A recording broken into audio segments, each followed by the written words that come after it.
Salam sejahtera untuk kita semua. Di sini kami dari kelompok PTI 3C ingin mempresentasikan hasil pengerjaan kami untuk sebuah proyek dengan judul Sistem Peminjaman Barang Laboratorium Jurusan Teknik Elektro Universitas Lampung bersama Bu Titin untuk tugas UTS. Di sini kami beranggotakan 6 orang, ada Evana, Safitri, Amelia, Laura, Arnes, dan saya sendiri Rafael sebagai moderator. Baiklah, untuk penjelasan akan saya serahkan kepada orangnya masing-masing. Saya persilakan.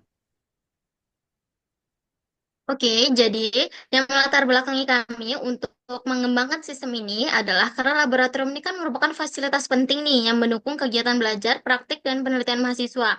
Tapi proses peminjaman barang itu masih sering kali dilakukan secara manual, sehingga menimbulkan beberapa kendala seperti keterlambatan pengembalian, pencatatan tidak rapi, bahkan kesulitan dalam mengurus surat bebas lab. Kondisi ini pasti menyulitkan mahasiswa, admin, dan kepala lab dalam pendataan dan pengawasan barang. Oleh karena itu, selanjutnya, kami memiliki tiga rumusan masalah nih. Yang pertama adalah gimana sistem itu dapat mencatat peminjaman dan pengembalian barang lab secara digital. Yang kedua adalah sistem yang dapat membantu admin dan kepala lab dalam tahu status barang serta riwayat peminjaman mahasiswa. Yang ketiga adalah sistem yang mendukung penerapan aturan transaksi, termasuk blokir otomatis dan fitur perpanjangan peminjaman. Selanjutnya, nah, di tujuan penelitian, kami ada empat. Yang pertama adalah mengembangkan sistem yang dapat mencatat peminjaman dan pengembalian barang lab secara terintegrasi. Menyediakan fitur notifikasi, riwayat peminjaman, serta blokir otomatis nih bagi mahasiswa yang melanggar. Yang ketiga, ngemudahin admin dan kepala lab dalam memantau barang serta menyusun laporan, serta menyederhanakan alur penerbitan SBL agar lebih cepat dan terstruktur. Manfaat penelitian ada empat. Bagi mahasiswa, pastinya proses peminjaman itu lebih fleksibel, transparan. Kalau bagi admin, itu ngebantu dalam pencatatan dan pemantauan. Selanjutnya, kalau untuk kepala lab nih, sama, dia juga mendukung pengawasan nih, penerapan aturan, serta administrasi SBL. Kalau untuk jurusan sendiri, pasti meningkatkan efisiensi, akurasi data, dan profesionalisme. Selanjutnya, batasan masalah kami itu hanya ada tiga, di mana sistem ini akan digunakan di jurusan teknik elektro saja. Kami juga hanya menggunakan tiga pengguna, yaitu mahasiswa, admin lab, dan kepala lab. Dan saat ini, sistem itu tidak mencakup integrasi penuh dengan sistem akademik universitas. Selanjutnya, metode yang kami gunakan adalah Scrum turunan Agile yang bersifat iteratif dan fleksibel, karena di awal kami tidak memiliki kebutuhan yang harus banget kami lakukan, jadi bisa di-update di kemudian hari. Selanjutnya,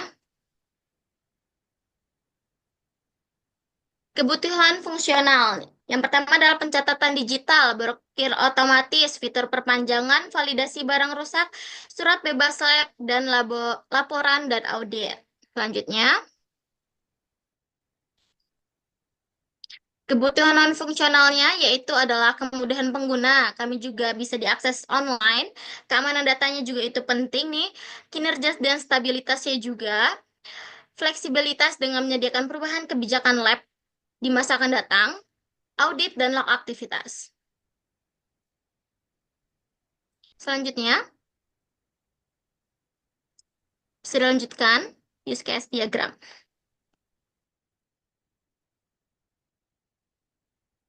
Di diagram ini dapat dilihat kalau sistem ini ada tiga pengguna, yaitu mahasiswa, admin, dan kepala lab.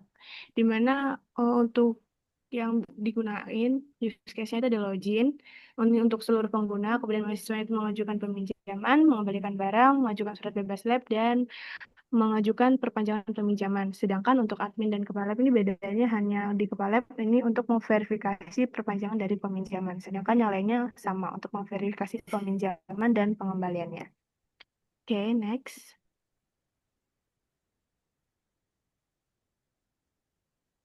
Nah, di sini terdapat flowchart untuk peminjaman dan perpanjangan masa perpinjaman. Kalau peminjaman ini sama alurnya, terdapat persetujuan dari admin lab, apakah disetujui ataupun tidak. Sedangkan untuk perpanjangan masa peminjaman, ini syarat utamanya adalah apakah sudah jatuh tempo atau belum. Jika sudah jatuh tempo, akan tidak bisa untuk melakukan perpanjangan, dan jika belum, maka bisa mengajukan masa perpanjangan. Next.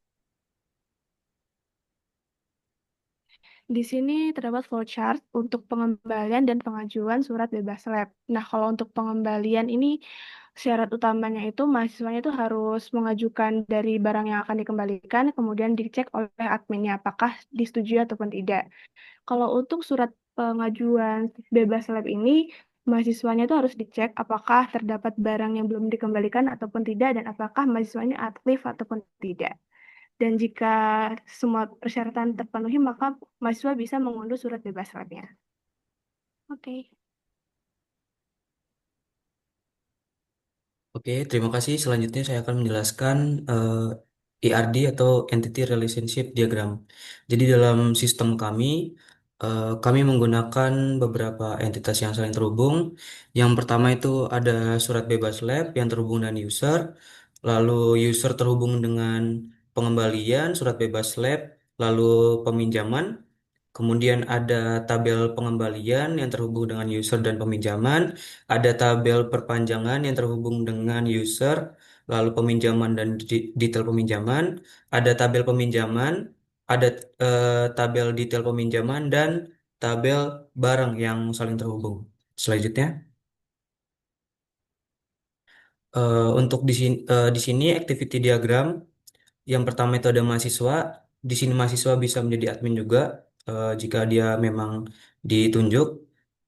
Yang pertama itu ketika mahasiswa atau admin itu membuka website Cilapta, yang di sini akan melakukan validasi kredensial. Lalu yang kedua itu terdapat activity diagram mahasiswa meminjam, yang di sini dia akan melakukan pengisian formulir. Selanjutnya, terdapat activity diagram mahasiswa untuk riwayat peminjaman, yang di sini dia akan melihat tampilan formulir perpanjangan barang, lalu sistem juga akan menampilkan konfirmasi detail barang dan formulir. Lalu jika mahasiswa klik button kirim, dia akan eh, melihat pengajuan berhasil dikirim. Selanjutnya itu ada activity diagram ketika mahasiswa memilih laman ajukan pengembalian. Lalu ada activity diagram mahasiswa membuka pengajuan bebas lab. Selanjutnya, oke, untuk activity diagram admin, yang pertama itu admin memilih peminjaman barang. Yang kedua itu ada diagram admin memilih pengembalian barang. Lalu yang ketiga itu ada admin memilih kelola barang. Oke, selanjutnya kita bakal masuk ke penjelasan mockup dari website ini. Nah, jadi di sini kita punya dua user. Yang pertama adalah admin. Yang awalnya kita bakal masuk ke halaman login terlebih dahulu. Setelah itu di halaman admin, kita dapat melihat beranda untuk melihat ringkasan data kita dan log activity. Kalau kita klik yang logout, kita bakal ada pop-up. Lalu selanjutnya kita lihat ke halaman kelola barang. Di sini kita dapat menambah atau menghapus barang. Seperti ini. Lalu selanjutnya adalah halaman peminjaman barang. Kita dapat melihat detail barang yang telah dipinjam. Seperti ini. Lalu ada halaman pengembalian barang. Kita dapat melihat barang yang telah jatuh tempo. Lalu ada halaman untuk pengajuan surat bebas lab. Di sini kita dapat lihat. Kemudian ada halaman laporan. Di sini admin dapat mencetak laporan dari data peminjaman barang dan data yang telah mengajukan surat bebas lab. Kemudian ada halaman notifikasi untuk melihat siapa saja telah melakukan permohonan peminjaman barang, barang terlambat, dan sebagainya. Yang terakhir adalah profile dari admin kita. Selanjutnya kita masuk ke user yang akan dijelaskan oleh Amel. Di sini pertama kali user diminta untuk login agar bisa masuk ke website. Kemudian user dapat melihat beranda di mana di tampilan beranda ini terdapat sedang dipinjam jatuh tempo, dan telat peminjaman. Kemudian ada di tampilan daftar barang. Nah, daftar barang ini kita bisa melihat barang apa saja yang tersedia untuk dapat dipinjam. Kemudian ada di tampilan ajukan peminjaman. Di sini user diminta untuk mengisi detail barang yang dipinjam, isi formulir, kemudian konfirmasi peminjaman sebelum dikirim. Selanjutnya ada tampilan riwayat peminjaman, di mana di riwayat peminjaman ini terdapat daftar barang apa saja yang kita pinjam, dan di sini juga ketika sudah jatuh tempo, kita bisa mengajukan perpanjangan peminjaman. Kemudian di sini ada Kemudian ada tampilan ajukan pengembalian, di mana diajukan pengembalian ini kita juga diminta untuk mengisi detail barang, kemudian mengunggah foto barang yang kita pinjam, kemudian konfirmasi pengembalian. Selanjutnya terdapat tampilan surat bebas lab, di mana di sini kita apabila sudah bebas dari lab-lab tertentu itu terdapat status di sini. Kemudian juga kita bisa mengunduh kartu apabila kita sudah bebas dari laboratorium. Nah, kemudian ada notifikasi di mana notifikasi ini terdapat apabila kita sudah mau melewati batas peminjaman dan lain-lain. Dan terakhir ada tampilan profile, di mana profile ini terdapat seperti profil pada umumnya, terdapat nama, nomor telepon, dan prodi serta ID pengguna. Baik, saya kembalikan ke moderator. Baik, di sini saya akan menjelaskan untuk bagian kesimpulan. Jadi sistem peminjaman barang laboratorium ini yang dikembangkan itu merupakan solusi digital untuk menggantikan proses manual yang ada di Teknik Elektro Unila. Dengan metode Scrum ini, sistem ini itu dibuat secara iteratif, fleksibel, dan juga responsif terhadap kebutuhan pengguna. Hasil analisis juga itu menunjukkan bahwa sistem mampu mencatat peminjaman dan pengembalian barang secara digital, memberi notifikasi otomatis, serta mendukung penerbitan surat bebas laboratorium secara tepat dan juga transparan. Jadi secara keseluruhannya, proyek ini itu menghasilkan rancangan sistem yang terstruktur dan siap diimplementasikan sebagai sistem informasi laboratorium yang efektif. Lalu untuk saran, ini itu disarankan dilakukan implementasi dan juga uji sistem langsung di laboratorium untuk evaluasi fungsi secara nyata, dan untuk kedepannya itu sistem juga dapat diintegrasikan dengan sistem akademik agar administrasi lebih efisien. Lalu untuk aspek keamanan dan skalabilitas perlu ditingkatkan lagi untuk mendukung performa yang lebih stabil. Selain itu juga perlu ada pelatihan bagi admin dan mahasiswa agar pengguna sistem itu optimal, serta pemeliharaan berkala untuk menjaga stabilitas dan menyesuaikan kebijakan yang akan datang di masa ke depan.